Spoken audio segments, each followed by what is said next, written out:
Operation सिंदूर नाम का इस्तेमाल साइबर अपराधी लोगों की देशभक्ति की भावनाओं से खेलने के लिए कर रहे हैं। ये ठग खुद को सेना से जुड़ा बताकर पहलगाम हमले में शहीद हुए जवानों और पीड़ितों के परिवारों की मदद के नाम पर सोशल मीडिया पर फर्जी डोनेशन लिंक, क्यूआर कोड और अकाउंट नंबर शेयर कर रहे हैं। लेकिन भारतीय सेना कभी भी इस तरह से व्यक्तिगत खातों या सोशल मीडिया पर डोनेशन नहीं मांगती।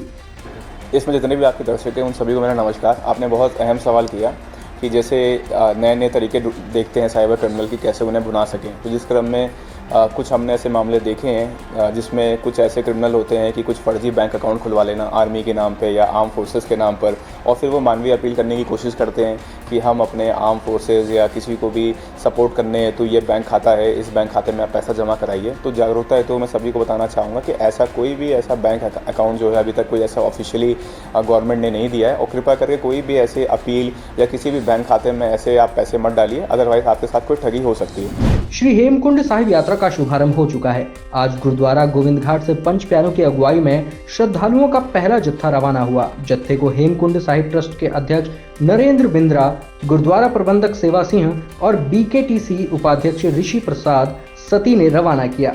प्रस्थान से पूर्व गोविंद घाट गुरुद्वारा में अखंड पाठ, कीर्तन और अरदास की आयोजन किए गए। हेमकुंड साहिब के कपाट 25 मई को श्रद्धालुओं के लिए खोले जाएंगे। यात्रा को सुरक्षित और सुगम बनाने के लिए प्रशासन ने व्यापक तैयारियां की हैं। ਸੁਭਾਗਿਆ ਦਿਨ ਹੈ ਸਾਨੂੰ ਹੇਮਕੁੰਟ ਸਾਹਿਬ ਯਾਤਰਾ ਕਰਨ ਦਾ ਮੌਕਾ ਮਿਲਿਆ। ਗੁਰੂ ਗੋਬਿੰਦ ਸਿੰਘ जी की बड़ी अपार कृपा हुई अपने दर्शन दीदारे करने वास्ते। 12 साल हो गए आते हुए यहाँ पे। आज पहले दिन की यात्रा शुरू कर रहे हैं। देखिए 22 तारीख को माननीय राज्यपाल और माननीय मुख्यमंत्री ने पंच प्यारों की अगुवाई में पहले जत्थे की रवानगी ऋषिकेश में, जो कल श्रीनगर आकर रुका था और श्रीनगर से रात गोविंद घाट से आज सुबह उनकी रवानगी यहाँ से कर दी गई है।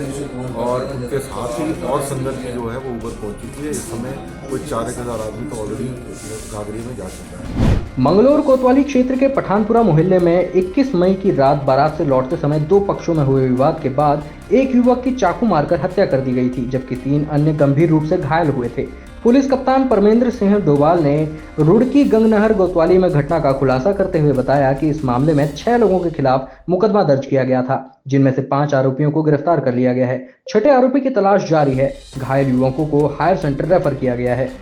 21 तारीख को मंगलौर में समर हत्याकांड के रूप में एक दर्दनाक हादसा हुआ था, जिसमें एक समर नामक एक व्यक्ति की चाकुओं से गोद के निर्मम तरीके से हत्या कर दी गई।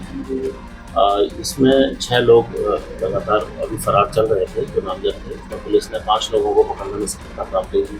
उनसे पूछताछ में ये बात क्लियर हुई, ये बात निकल के सामने आई कि मंगलौर पठानपुरा से एक शादी जो एक बारात यहाँ से मुजफ्फरनगर गई थी, वहाँ पर स्नो स्प्रे को लेके इनके बीच में आपस में विवाद हुआ था।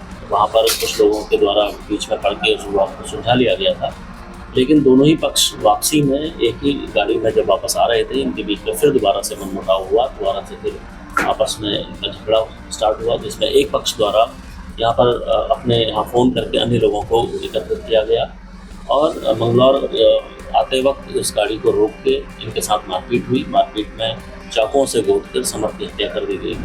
रुड़की नगर निगम द्वारा हाउस टैक्स में 20% बढ़ोतरी और बढ़ते भ्रष्टाचार के विरोध में कांग्रेस महानगर अध्यक्ष राजेंद्र चौधरी ने धरना दिया। उन्होंने चेतावनी दी कि जब तक मेयर टैक्स वृद्धि वापस नहीं लेते उनका धरना जारी रहेगा। धरने में पीरान कलियर, विधायक हाजी फुरकान समेत कई कांग्रेस नेता शामिल हुए। राजेंद्र चौधरी ने आरोप लगाया कि मेयर नालों की सफाई को लेकर भी लापरवाह है, जिससे बरसात में शहर वासियों को भारी परेशानियां हो सकती हैं। तो हमारे महानगर अध्यक्ष चौधरी राजेंद्र सिंह जी के यहाँ पर क्योंकि जो यहाँ पर बार बढ़ोतरी की जा रही है, अभी चाहे हाउस टैक्स की बढ़ोतरी हो, चाहे बिजली की बढ़ोतरी हो, चाहे कुछ भी हो, तो इस तरह का बार बढ़ोतरी की जा रही है। भाई रुड़की की जनता पे ये लोग हाउस टैक्स बढ़ा रहे हैं, कमर्शियल टैक्स बढ़ा रहे हैं। उत्तराखंड सरकार के शासनादेश जिसके तहत नवीन क्षेत्र इसमें शामिल किए गए थे, जिन पर 15 साल तक हाउस टैक्स जो है नहीं लिया जाना था, उन पे भी हाउस टैक्स ये जो है लागू कर रहे हैं। कमर्शियल टैक्स वहाँ दोगुना कर रहे हैं और सर्किल रेट बढ़ाएंगे, फिर सीवरेज टैक्स बढ़ेगा, फिर वाटर टैक्स बढ़ेगा। हमारा कहना है कि इस जनता का क्या कसूर है कि इसने आपको वोट दी।